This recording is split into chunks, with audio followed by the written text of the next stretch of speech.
বিসমিল্লাহির রহমানির রহিম। প্রিয় শিক্ষার্থীবৃন্দ, আমি এএসএম কবির হোসেন, সহকারী অধ্যাপক, হিসাব বিজ্ঞান বিভাগ, শহীদ স্মৃতি সরকারি কলেজ, মুক্তাগাছা, ময়মনসিংহ এর পক্ষ থেকে তোমাদেরকে হিসাব বিজ্ঞান বিভাগ এর অনলাইন ক্লাসে স্বাগত জানাচ্ছি। প্রিয় শিক্ষার্থীবৃন্দ, আশা করি তোমরা ভালো আছো। তোমাদের ভালো থাকার প্রত্যাশায় আজকে preparation of cash flow statement অধ্যায় থেকে একটি গাণিতিক উদাহরণ নিয়ে কথা বলতে চাচ্ছি। প্রিয় শিক্ষার্থীবৃন্দ, আমি শুরুতেই সমস্যাটি তোমাদেরকে পড়ে শোনাচ্ছি। The accounting department of Akiz Enterprises prepared the following data at December 31st, 2008 as a basis for preparing a statement of cash flows. Net income taka 17,000, prepaid insurance increase taka 7,600, accounts receivable decrease 6,100, inventory increase 49,300, accounts payable decrease 22,800, depreciation expense 11,400, patent amortization 6,500. প্রিয় শিক্ষার্থীবৃন্দ, এখানে আমরা দেখতে পাচ্ছি net income শুরুতেই দেয়া আছে net income, তারপরে দেয়া আছে অ্যাসেটের ইনক্রিজ অর ডিক্রিজ অর্থাৎ সম্পদের হ্রাস অথবা বৃদ্ধি, তারপরে রয়েছে অ্যাকাউন্টস পেয়েবল ডিক্রিজ অর্থাৎ দায়ের হ্রাস, তারপরে রয়েছে ডেপ্রিসিয়েশন এক্সপেন্স এবং প্যাটেন্ট অ্যামোর্টাইজেশন অর্থাৎ এই দুটি নন ক্যাশ ট্রানজ্যাকশন। এই তথ্যের আলোকে তোমাদেরকে cash flow from operating activities অর্থাৎ পরিচালন কার্যাবলী থেকে নগদ প্রবাহ হিসাব করতে হবে। প্রিয় শিক্ষার্থীবৃন্দ, আমরা জানি আমাদের ক্যাশ ফ্লো স্টেটমেন্ট প্রস্তুত করতে হয় দুটি পদ্ধতির যে কোনো একটিতে। সেই দুটি পদ্ধতি হলো ডাইরেক্ট মেথড অথবা ইনডাইরেক্ট মেথড। এখন প্রশ্ন হলো, এখানে শুধু বলে দিয়েছে compute the cash flow from operations অর্থাৎ পরিচালন কার্যক্রম থেকে নগদ প্রবাহ নির্ণয় করতে বলা হয়েছে। এখন আমার প্রশ্ন হলো, আমি নগদ প্রবাহ বিবরণী প্রস্তুত করব, কিন্তু কোন পদ্ধতিতে এটি প্রস্তুত করব, সেই পদ্ধতিটি কোনটি? প্রিয় শিক্ষার্থীবৃন্দ, আমাদেরকে যখন প্রত্যক্ষ পদ্ধতিতে ক্যাশ ফ্লো স্টেটমেন্ট প্রস্তুত করতে হয় তখন একটি ইনকাম স্টেটমেন্ট এবং সাথে কিছু সমন্বয় দেওয়া থাকতে হয়। প্রিয় শিক্ষার্থীবৃন্দ, আমি আবার বলছি, যখন ডাইরেক্ট মেথডে ক্যাশ ফ্লো স্টেটমেন্ট প্রস্তুত করতে হয় তখন ইনকাম স্টেটমেন্ট দেওয়া থাকবে এবং এর সাথে কিছু সমন্বয় দেওয়া থাকবে।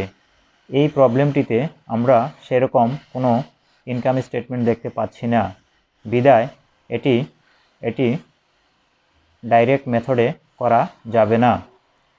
তো আমাদেরকে এখানে এটি তৈরি করতে হবে ইনডাইরেক্ট মেথডে আমাদের সমস্যার সমাধান করতে হলে নেট ইনকাম দেয়া থাকতে হবে। তাহলে এখানে নেট ইনকাম দেয়া আছে 17,000 টাকা। এই 17,000 টাকা নেট ইনকাম। প্রিয় শিক্ষার্থীবৃন্দ, ইনডাইরেক্ট মেথডে ক্যাশ ফ্লো স্টেটমেন্ট প্রস্তুত করতে গেলে যদি আমরা অপারেটিং অ্যাক্টিভিটিস করি, শুরুতেই আমাদেরকে নেট ইনকাম নিয়ে শুরু করতে হয়। তাহলে আমরা নেট ইনকাম নিয়ে এটি শুরু করব। তো প্রিয় শিক্ষার্থীবৃন্দ, আমি যা বলতে চাচ্ছি তা হলো যে এটি কোন পদ্ধতিতে করব, ডাইরেক্ট মেথড নাকি ইনডাইরেক্ট মেথড। আমি আশা করি তোমরা বুঝতে পেরেছ কখন ডাইরেক্ট মেথড আমরা গাণিতিক সমস্যার সমাধান করতে পারবো, অর্থাৎ যখন একটি ইনকাম স্টেটমেন্ট এবং কিছু সমন্বয় দেওয়া থাকবে তখনই আমরা এই সমস্যাটি ডাইরেক্ট মেথডে সমাধান করতে পারবো। যেহেতু ইনকাম স্টেটমেন্ট এখানে দেওয়া নেই, সেহেতু এই সমস্যাটি আমরা ডাইরেক্ট মেথডে সমাধান করতে পারবো না। তাহলে আমাদেরকে এটি করতে হবে ইনডাইরেক্ট মেথডে। অর্থাৎ অনেক সময় প্রশ্নে বা সমস্যায় কোন মেথডে সমস্যাটির সমাধান করতে হবে সেটি স্পষ্টভাবে বলা থাকে না বা বলাই থাকে না, তখন তোমাদেরকে এই তথ্য দেখে সিদ্ধান্ত নিতে হবে এটি কোন পদ্ধতিতে সমাধান করতে হবে, ডাইরেক্ট মেথড নাকি ইনডাইরেক্ট মেথড।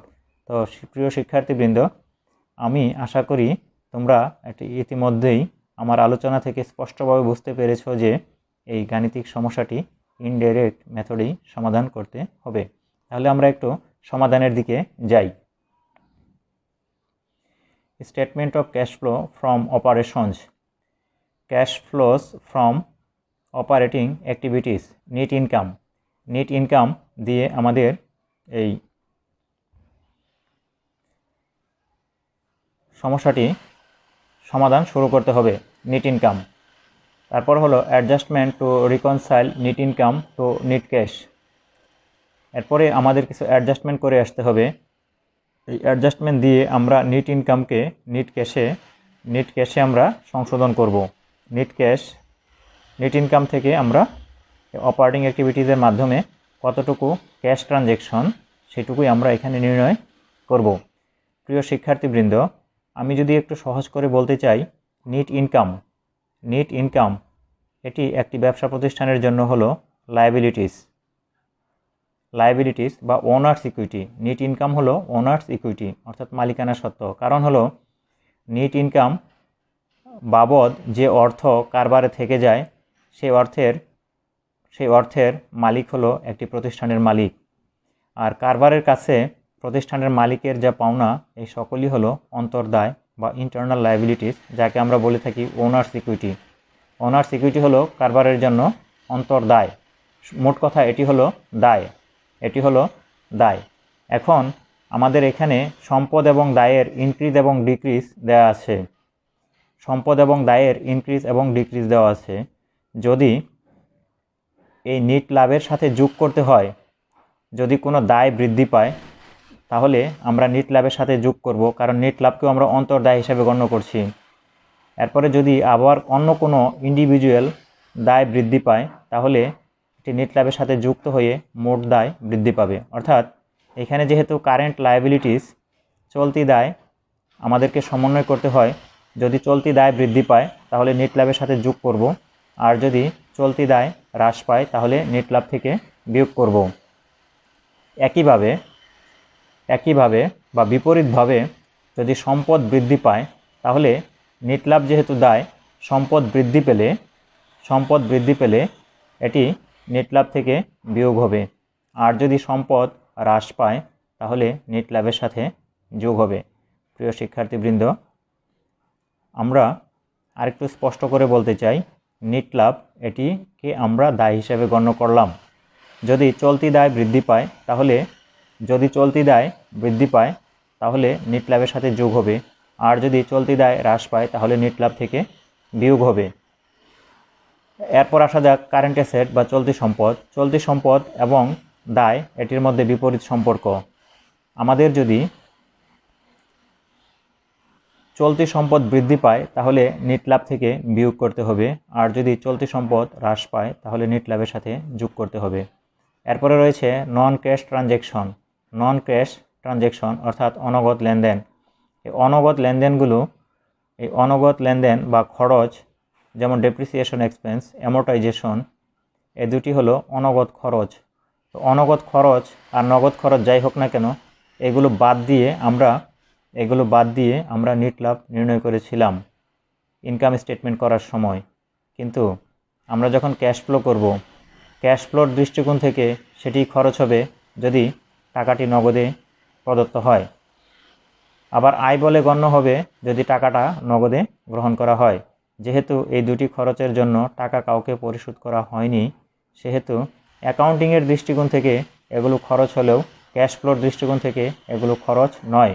যেহেতু ক্যাশ ফ্লোর দৃষ্টিকোণ থেকে খরচ নয়, আর আমরা নেট লাভের সাথে সমন্বয় করে ক্যাশ ফ্লো আমরা নির্ণয় করছি, নেট লাভ নির্ণয় করার সময় যেহেতু এগুলোকে বাদ দেওয়া হয়েছিল, আর এখন যখন ক্যাশ ফ্লো স্টেটমেন্ট করব, এই ক্যাশ ফ্লো স্টেটমেন্ট করার সময় এগুলোকে আমরা খরচ হিসাবে গণ্য করব না। তাই এগুলোকে আমরা এখান থেকে বাদ দিয়েছিলাম আগে, এখন আমরা এগুলোকে যোগ করে ফেলব। প্রিয় শিক্ষার্থীবৃন্দ, তাহলে আমরা একটু আসি। নেট ইনকাম 17,000 টাকা। এরপর আমরা অ্যাডজাস্টমেন্টে যাব। Increase in prepaid insurance. Prepaid insurance এটি হলো চলতি সম্পদ, যেহেতু বেড়ে গেল, আমরা বলেছিলাম চলতি সম্পদ বেড়ে গেলে বিয়োগ করতে হয়।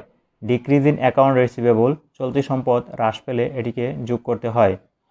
বিয়োগকে আমরা ব্র্যাকেটে রেখে দিই, আর যোগ হলে আমরা সরাসরি রেখে দিই। এখানে ইনক্রিজ ইন প্রিপেইড ইন্স্যুরেন্স 7,600 টাকা, এটি যেহেতু বিয়োগ করব সেহেতু ব্র্যাকেট দিয়ে রাখবো। আর ডিক্রিজ ইন অ্যাকাউন্ট রিসিভেবল 6,100 টাকা, এটিকে আমরা সরাসরি রেখে দিব। ইনক্রিজ ইন ইনভেন্টরি, অ্যাসেট বেড়েছে, তাহলে নেট লাভ থেকে এটি বিয়োগ করতে হবে। ডিক্রিজ ইন অ্যাকাউন্টস পেয়েবল, চলতি দায় কমেছে, চলতি দায় কমলে নেট লাভ থেকে বিয়োগ করতে হয়।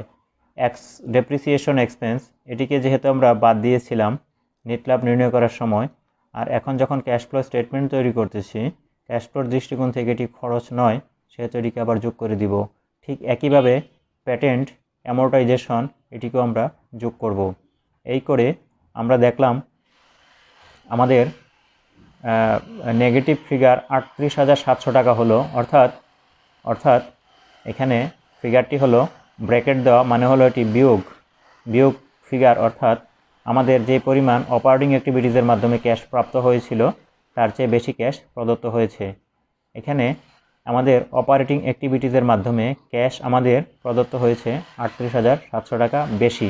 যে পরিমাণ ক্যাশ এসেছিল অপারেটিং অ্যাক্টিভিটিসের মাধ্যমে তার চেয়ে 38,700 টাকার বেশি ক্যাশ আমাদের পরিশোধিত হয়েছে। তো প্রিয় শিক্ষার্থীবৃন্দ, এই ছিল আমাদের আজকের আলোচনা। আমি আশা করি তোমরা আলোচনা বুঝতে পেরেছ। আর একটু বাসায় তোমরা দেখবে এই সমস্যাটি, বাসায় দেখে তোমরা বোঝার চেষ্টা করবে। যদি কারো কোথাও অসুবিধা থেকে থাকে আমাদের এই পেজে তোমরা কমেন্টে তোমার অসুবিধাটুকু লিখবে। নেক্সট ক্লাসে আমি তোমাদের সেই প্রশ্নের উত্তর দেওয়ার চেষ্টা করব। সেই পর্যন্ত তোমরা ভালো থেকো, সুস্থ থেকো। আশা করি মহান আল্লাহ পাক আমাদেরকে অচিরেই এই করোনার এই ভয়াবহ পরিস্থিতি থেকে মুক্তি দিবে। তারপর আমরা হয়তো সরাসরি ক্লাসে আমাদের এই বিষয়গুলো আলোচনা করব, এবং তখন আমরা এই বিষয়গুলো নিয়ে আমরা সরাসরি আমাদের সমস্যা, সুবিধা অসুবিধা সংক্রান্ত বিষয় নিয়ে আলোচনা করতে পারবো। তো সেই পর্যন্ত তোমরা ভালো থাকো, সুস্থ থাকো, এই প্রত্যাশায় আজকের ক্লাস শেষ করছি। সবাইকে ধন্যবাদ।